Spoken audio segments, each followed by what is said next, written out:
Let me ask you a question. What's been your wildest ambition? Is that ambition still alive? Did you ever get a chance to see it truly born? Was it something you felt like you could actually pursue? Was it a dream that you felt like was actually yours? And most importantly, how do you like your eggs?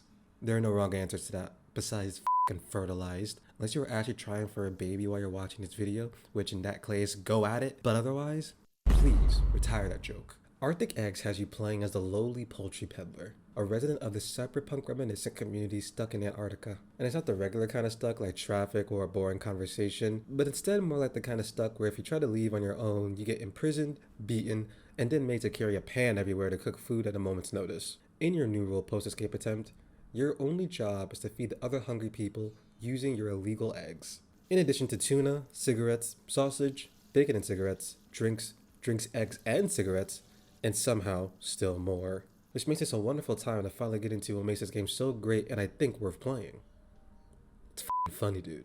Despite the depressing and frankly repressive atmosphere of this game, it is easily one of the most absurd things I've played this year. And the things that the residents of this community ask you to cook is no small factor in that. See, it's hard not to laugh at yourself when you spend 15 minutes trying to cook eggs without literally blowing them up, or get a request that you find greatly expands your definition of what can be considered a meal, if not outright challenging it. Now, the gameplay of Arctic Eggs is actually quite fun, and it finds ways to make sure it doesn't feel repetitive with you just flipping eggs. However, where this game truly shines and has gotten the most laughs and most thoughts out of me is its dialogue. The conversations in this game are really funny. They pull off a lot of different type of jokes, yet all of them still feel very grounded in the reality at hand. It's the kind of humor that you expect from a group of people making the best of a frankly terrible situation. They're a bit odd one moment, a tad too honest another, and outright nonsensical the next.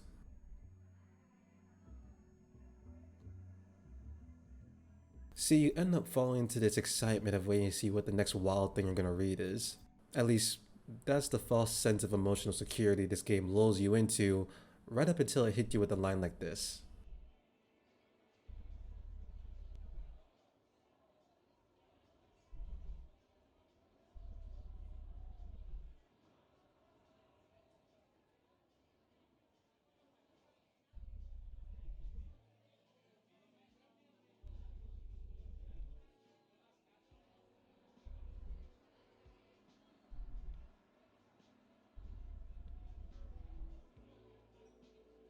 See, as the game progressed along my 4-hour playthrough, the characters slowly revealed the kind of existential questions that are born from living in conditions like this that I find myself still pondering well after the game was over for me. What kind of situation are you in where children can't even imagine chicken? What they look like, what they sound like, and God forbid, think about what they taste like. What does that do to someone's imagination?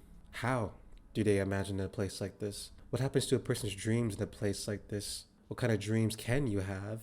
What do they say about you at that point? And given the authoritarian atmosphere, what's the point of even having one? The game handles these questions with a genuine sincerity that demands that you at least think about them a little bit for yourself. And it's as you ponder these issues while cooking and serving cockroaches that two inmates raise together that the game goes and reminds you can still hold space for moments like this.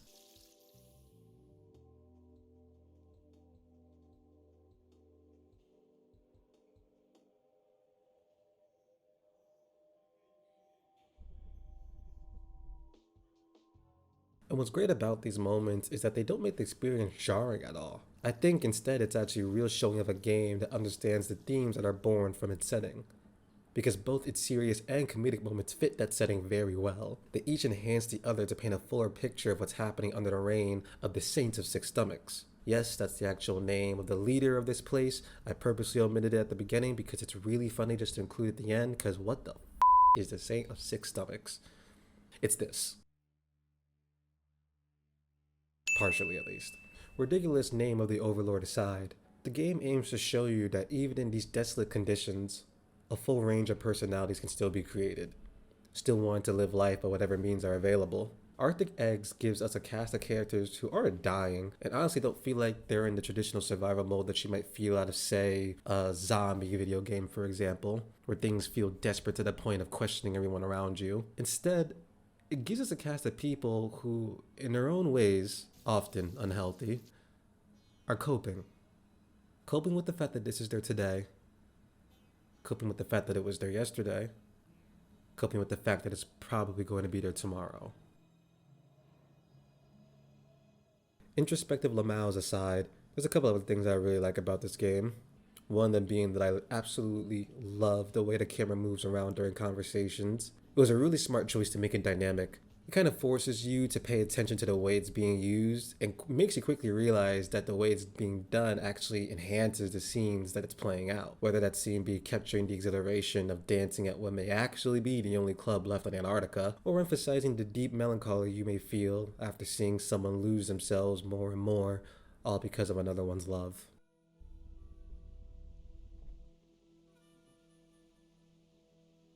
Bleak as shit, right? So, if you have some time to sit down, look in the mirror, and truly ask yourself, could I fry eggs on top of Mount Everest? I'd highly suggest picking up one of 2024's most enjoyable excursions yet. And I like scrambled eggs. Omelets if I'm feeling adventurous. Alright, that's it. Thanks. See ya.